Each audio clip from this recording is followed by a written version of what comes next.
Hello my dear friends, कैसे हैं आप सब? आशा करता हूँ आप सब बढ़िया होंगे, अपने फील्ड में बढ़िया कर रहे होंगे। Let me clear one thing. हम एसआरए शुरू कर रहे हैं 1963। देखो, क्यों कर रहे हैं लेकिन व्हाई? जबकि हमें पता है कि बहुत सारी वन शॉट और पता नहीं क्या क्या यूट्यूब पे है। लेकिन मैंने एक चीज देखी है, मैंने भी बहुत वन शॉट देखी है यूट्यूब पे। बट द थिंग इज कि मुझे पता है एसआरए के अंदर जो टेक्निकलिटीज हैं वो किसी ने डील नहीं कर रखी हैं एसआरए के रिगार्डिंग। क्योंकि अगर वो एसआरए के रिगार्डिंग अपनी टेक्निकलिटीज को डील कर लेंगे तो उनके पेड परचेज नोट्स और बैच कोई खरीदेगा नहीं। ठीक है। माय मेन मोटिव इज कि जो बच्चे पढ़ना चाहते हैं और जिनको एसआरए से डर लगता है उनको एसआरए समझाना। एसआरए बहुत इंपॉर्टेंट है। जितना छोटा एक्ट ये लगता है उतना ही टेक्निकल एक्ट भी है। लेकिन जो बच्चा कोशिश करता है समझने की उसको साथ के साथ समझ आ जाएगा, नो डाउट। मैं आपको बताना चाहता हूँ कि जब भी आप एसआरए को पढ़ रहे हैं या किसी भी एक्ट को पढ़ रहे हैं, आपको पहले पता होनी चाहिए उसकी हिस्ट्री,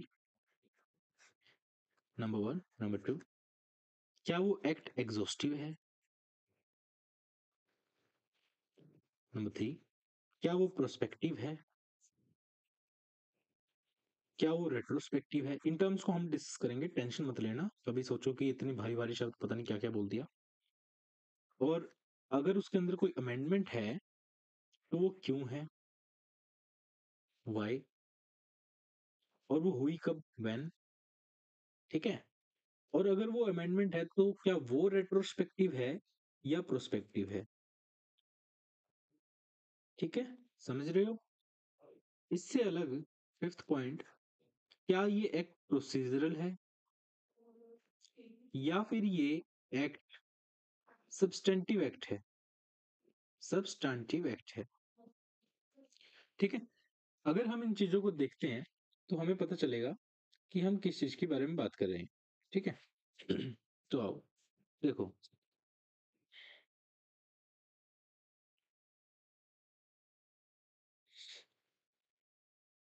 सबसे पहले एग्जॉस्टिव।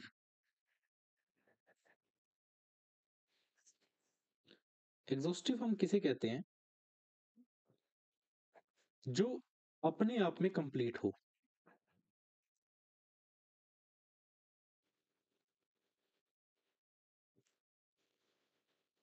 कंप्लीट हो।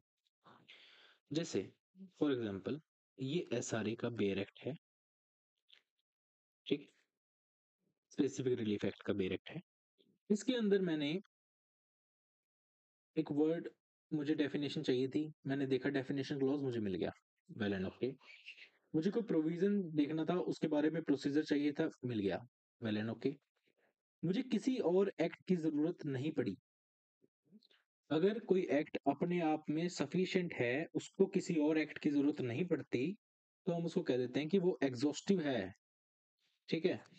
लेकिन क्या एसआरए एग्जॉस्टिव है? This is a question.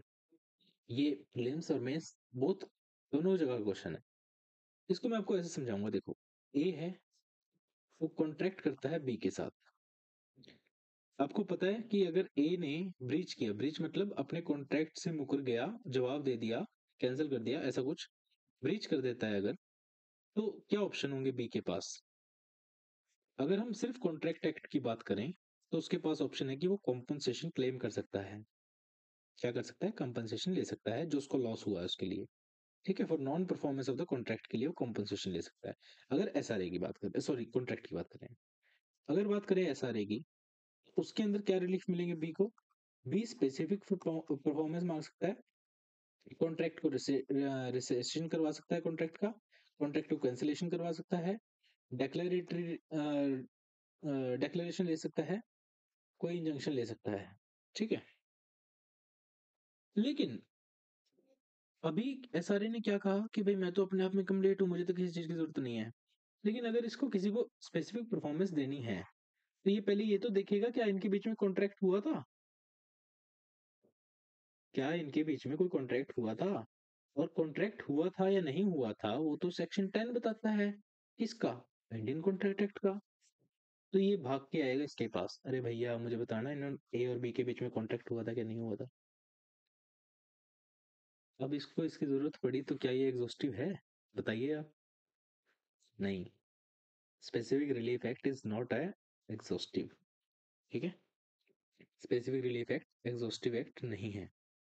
चलो, इतना हमें क्लियर हो गया आई थिंक। आपको समझ भी आ रहा होगा, आई थिंक सो। नहीं आ रहा है तो आप कमेंट कर देना, कोई इशू नहीं है। व्हाट्सएप नंबर मैं आपको देता हूँ, उस पर आपको पेड नोट्स एसआरए के लिए मिलेंगे। ठीक है। और वही बात है यार, अगर घोड़ा घास से दोस्ती करेगा तो खाएगा क्या?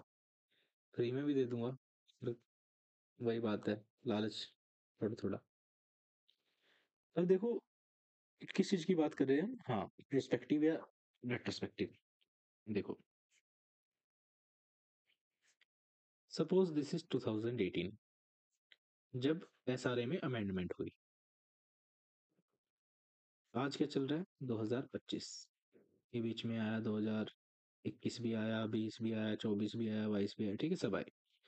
ये 1963 है, इसमें 1970 भी आया, सब आए, मतलब आपको पता है। ये मुझे बच्चों वाली चीज बताने की जरूरत नहीं है। देखो, ये अमेंडमेंट आई, संशोधन जिसे हम कहते हैं हिंदी में। अमेंडमेंट आई, इसका मतलब कुछ कमियां होंगी पहले वाले एक्ट में, ऑब्वियसली तभी आती है अमेंडमेंट। बिगाड़ने के लिए काम तो नहीं आती, कुछ सुधारने के लिए आती है। कुछ डिलीट किया गया होगा, कुछ इंसर्ट किया गया होगा, कुछ प्रोविजन चेंज किए गए होंगे, है ना? अगर ये जो अमेंडमेंट हुई है, अगर ये लागू होती है 2018 के बाद से, यहां से, तो हम कहते हैं कि ये प्रोस्पेक्टिव है। समझे? अगर ये लागू होती है 2018 से पहले से, तो हम कहते हैं रेट्रोस्पेक्टिव है। बात सिर्फ अमेंडमेंट की नहीं है, अगर मान लो एक्ट की ही बात कर लो, ये एक्ट है जो 1963 में आया। अगर ये 1963 के बाद से ही लगना चालू हुआ है, ठीक है, तो ये क्या होगा? प्रोस्पेक्टिव। लेकिन अगर जैसे मान लो ए और बी का पहले का ही कॉन्ट्रैक्ट है, 1960 का कॉन्ट्रैक्ट है इनका, और ये अब स्पेसिफिक परफॉर्मेंस चाहता है, लेकिन तब तो कोई लॉ ही नहीं था ऐसा। अगर ये प्रोस्पेक्टिव है तो इसको नहीं मिलेगी। अगर ये रेट्रोस्पेक्टिव है तो ये पीछे से लागू हो रहा है 1963 वाला एक्ट पहले से, तो स्पेसिफिक परफॉर्मेंस मिल जाएगी। लेकिन अगर ऐसा हो गया तो पता नहीं कितने सारे केसेस लिस्ट में लग जाएंगे, है ना? तो अब हम बात करेंगे, ये प्रोसीजरल है या सब्सटैंटिव एक्ट, ठीक है?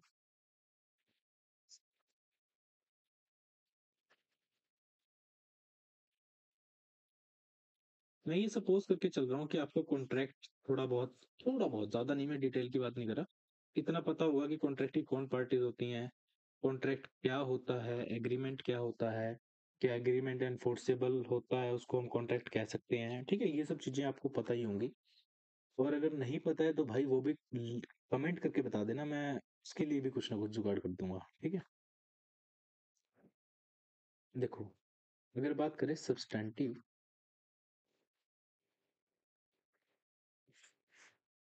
प्रोसीजरल, कोई भी एक्ट कब सब्सटैंटिव और कब प्रोसीजरल बनता है? जब कोई एक्ट क्या करता है, हमें कोई राइट बताता है या ड्यूटी बताता है, तो हम कहते हैं कि ये सब्सटैंटिव एक्ट है। इस राइट या ड्यूटी को एनफोर्स करने के लिए जब हमें कोई प्रोसीजर बताता है, तो हम कहते हैं कि वो प्रोसीजरल एक्ट है। अगर मैं आपको एग्जांपल बताऊं तो सब्सटैंटिव में हमारे पास इंडियन कॉन्ट्रैक्ट एक्ट, भारतीय न्याय संहिता, सो कॉल्ड आईपीसी, और और क्या आ सकता है भाई इसके अंदर? देखो, बीएनएसएस, सीआरपीसी है, कोड ऑफ सिविल प्रोसीजर है, ठीक है।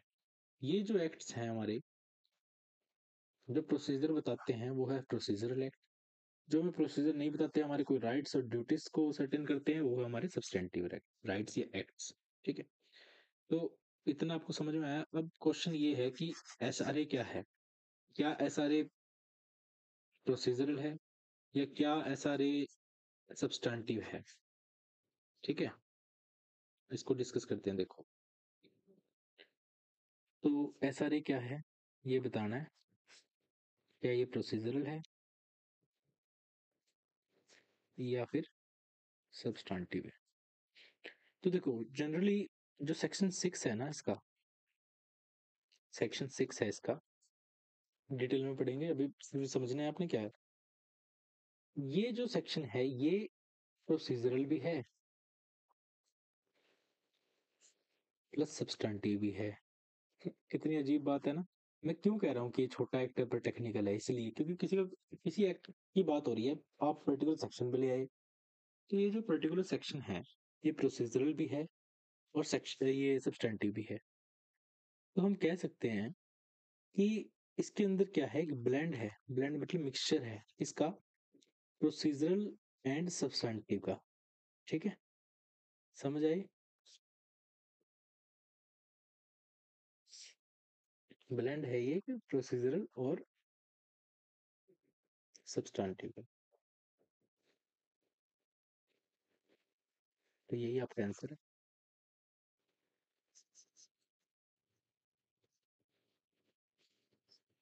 टिल नाउ तो भाई अभी तक तो यही है इसके बारे में। ठीक है, अब एक चीज समझने की कोशिश करो कि देखो, जब ए और बी थे, ए एंड बी, जिन्होंने आपस में कॉन्ट्रैक्ट किया, ए ने ब्रीच कर दिया कॉन्ट्रैक्ट, जिसके कारण से क्या हुआ, इसको इंजरी हुई, इसको लॉस हुआ। ठीक है, अगर इंडियन कॉन्ट्रैक्ट एक्ट की ही माने तो इसको सिर्फ कंपनसेशन मिलेगा, जो पहले होता भी था। लेकिन इक्विटी कोर्ट्स ने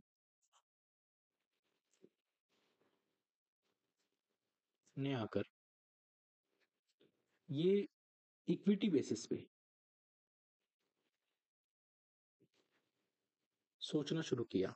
और उन्होंने क्या किया, उन्होंने कहा कि अगर सिर्फ कंपनसेशन देने से बात बन जाए तो फिर भी एक ग्रॉस इनजस्टिस है बी के पार्ट पे। ठीक है, बी के लिए फिर भी ग्रॉस इनजस्टिस है। तो अगर ऐसा हो रहा है तो ये तो इनको सहन करने वाली बात नहीं है। तो कुछ ना कुछ इनको इक्विटेबल ग्राउंड्स पे कुछ और रिलीफ मिलने चाहिए, है ना। तो specific performance of the contract सबसे बड़ा इक्विटेबल ग्राउंड पे रिलीफ है। इसके अंदर जो सबसे बड़ी बात है वो ये है कि हमारा जो जुरिस्प्रूडेंस है वो ये कहता है कि जो कॉन्ट्रैक्ट्स हैं are suppose to perform and not to breach. कोई भी कॉन्ट्रैक्ट अगर ए या बी या कोई भी किसी के साथ कॉन्ट्रैक्ट कर रहा है तो वो कॉन्ट्रैक्ट परफॉर्म होना चाहिए। ठीक है, परफॉर्म होगा, हम यही मान के चलते हैं, हम ये नहीं मान के चलते कि वो ब्रीच होगा। ठीक है, ब्रीच होता है तो वो तो एक नेक्स्ट स्टेप होता है। ठीक है, अदरवाइज हम तो यही मान के चलते हैं, अगर ए ने बी के साथ कोई भी कॉन्ट्रैक्ट किया है कि मैं तुझे कार डिलीवर करूंगा मंडे को, और ये कर दिया इसने कॉन्ट्रैक्ट, तो इसका मतलब मंडे को कार मिलेगी, यही तो मान के चलेंगे। अगर मंडे को कार नहीं मिली तो ब्रीच हो गया। तो आज की क्लास में सिर्फ इतना ही। ठीक है, कल हम इसका ऑब्जेक्ट देखेंगे, डेफिनेशंस देखेंगे कुछ, और डेफिनेशंस को करने के बाद इलस्ट्रेशंस के साथ डेफिनेशन देखेंगे, फिर इसका स्कोप करेंगे, और स्कोप के बाद हम सेक्शन 5 और 6 के ऊपर डिटेल डिस्कशन करेंगे, क्योंकि 5 और 6 इस एसआरए की जान है।